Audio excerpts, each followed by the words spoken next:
Habang papalapit na ang US 2024 presidential elections, talakayin naman po natin ang buhay ng dating Pangulo at kasalukuyang kandidato ng Republican Party na si Donald Trump. Si Donald Trump ay pang-apat na anak ng New York real estate tycoon na si Fred Trump. Sa kabila ng yaman ng kanyang pamilya, nagsimula siya sa pinakamababang posisyon sa kumpanya ng kanyang ama at ipinasok sa isang military academy noong 13 taong gulang pa lamang siya.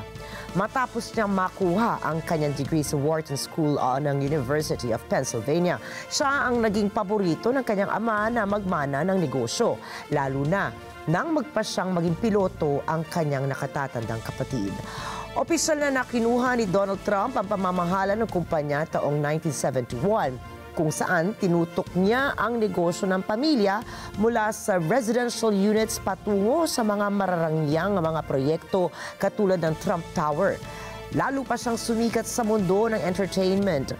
Una, bilang may-ari ng Miss Universe at Miss USA beauty pageants at bilang creator and host ng reality show na The Apprentice.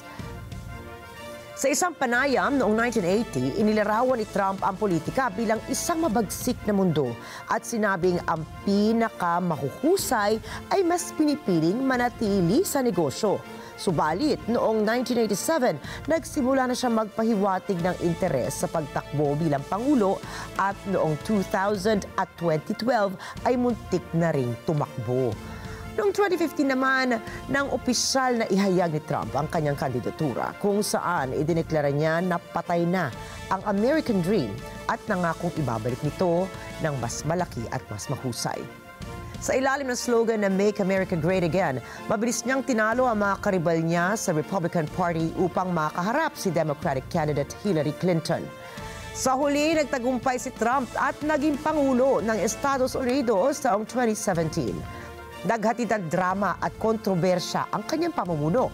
Nagpatupad siya ng mahigpit na immigration policies, naglunsad ng trade war kalaban ng China at naglunsad ng ilang tax cuts. Taong 2020 election year, humarap si Trump sa matinding kritisismo sa pamamahala niya ng COVID pandemic at sa huli ay natalo sa laban kay US President Joe Biden. Marami ang nagsabi na lalong nasira at natapos na ang political career nito matapos ang paglusob ng mga taga-suporta niya sa Capitol Building dahil sa paniniwalang dapat nanalo si Trump sa halalan. Lalo na nang talikuran siya ng iba niyang mga taga-suporta at mga donors. Subalit ngayong 2024, nakita ng bansa ang nananatiling impluwensya nito sa mga mamamayan nang ipanalo niya ang Republican candidacy at sa darating po na Nobyembre 5, muling nasa posisyon si Donald Trump sa posibilidad na magbalik bilang Pangulo ng Estados Unidos.